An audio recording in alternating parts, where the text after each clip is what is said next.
जय गुरु जी, शुक्राना गुरु जी, अनंतम अलवे शुक्राना गुरु जी। ओम नमः शिवाय, शिव जी सदा सहाय। ओम नमः शिवाय, गुरु जी सदा सहाय। संगत जी, एक बार एक संगत air marshal Anil Chopra uncle ने पूछा, गुरु जी आपसे डॉक्टर्स और फौजी ही ज़्यादा क्यों जुड़े हुए हैं? तो गुरु जी ने कहा कि मेरी हीलिंग तो उस मतलब जैसे मैं हील करता हूँ तो उन लोगों के अंदर भी तो वही क्वालिटी होनी चाहिए कि वो ले सके उस हीलिंग को, जो ज़्यादा चीटिंग ना करते हों, जो प्योर हार्टेड हों। और फौजियों में तो यंग एज में ही ये क्वालिटीज़ आ जाती हैं, क्योंकि जब वो ट्रेनिंग करते हैं, डिसिप्लिन में रहते हैं, तो उनके पास फालतू सोचने के लिए समय ही कहाँ होता है। और इसलिए अगर वो जुड़ते हैं तो वो 100% जुड़ते हैं। ऐसा ही डॉक्टर्स के बारे में कहा कि वो जानते हैं कि हमें कितनी मात्रा में दवाई देनी है, ओवरडोज देंगे तो वो हमें नुकसान करेगी। तो इसीलिए डॉक्टर्स भी प्योर हार्टेड होते हैं। और डॉक्टर्स ये भी देखते हैं कि हमारे गुरुजी जो क्योर करते हैं, हील करते हैं, और वो मेडिकल साइंस से भी परे है। हमारी डॉक्टरी जहाँ फेल हो जाती है वहाँ गुरुजी की साइंस शुरू होती है।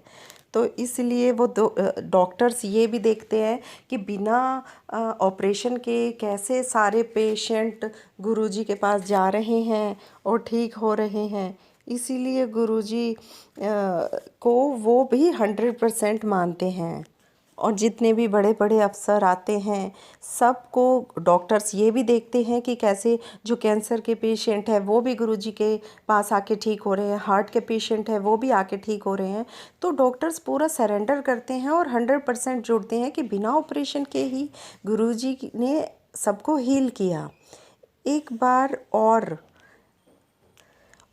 बार नवंबर में अनिल चोपड़ा अंकल को जुड़े हुए अभी 4-5 महीने हो चुके थे गुरुजी के साथ। तो उनका एक को पायलट था, वो भी गुरुजी की ही संगत थे और पालम में थे। तो उनकी एक ट्रेनिंग फ़्लाइट जलंधर के लिए थी। उन्होंने डिस्कस किया अंकल के साथ और कहा कि गुरुजी भी जलंधर में हैं और उनकी ट्रेनिंग फ़्लाइट भी हो जाएगी और गुरुजी से भी मिल लेंगे, दर्शन कर लेंगे, ब्लेसिंग्स ले लेंगे। अनिल अंकल ने भी अपना ऑफ ले लिया और दोनों निकल लिए। सुबह 8 बजे अपना बैठ गए अपने जहाज़ में और एकदम से विजिबिलिटी जो थी वो लो हो गई और फ्लाइट डिले हो गई। फाइनली 10 o'clock पे उन्होंने टेक ऑफ किया और गुरुजी के वो आश्रम जाके पहुँचे अपना काम करके 3:10 पर। उसके बाद जो दिल्ली से पायलट थे उन्हें उनके बारे में गुरुजी ने पहले से ही बातें कर रहे थे संगत के साथ और कह रहे थे कि पायलट आएंगे दिल्ली से। तो जब उन्होंने आदमपुर में लैंड किया तो ऑफिसर्स ने उनको ये बोल दिया था कि आप 6 बजे यहाँ से टेक ऑफ कर लीजिएगा अपनी फ़्लाइट को, अदरवाइज़ रात को यहाँ विजिबिलिटी नहीं होगी, लाइट नहीं होगी।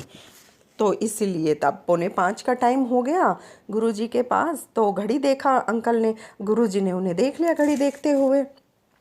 तो गुरुजी ने कहा कि आपको अभी नहीं जाना है।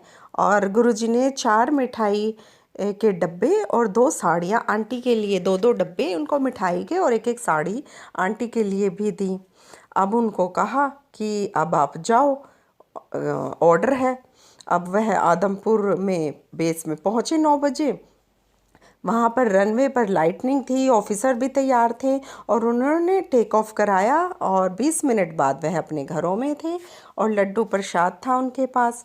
जय गुरु जी, शुक्राना गुरु जी, अनंतम अलवे शुक्राना गुरु जी।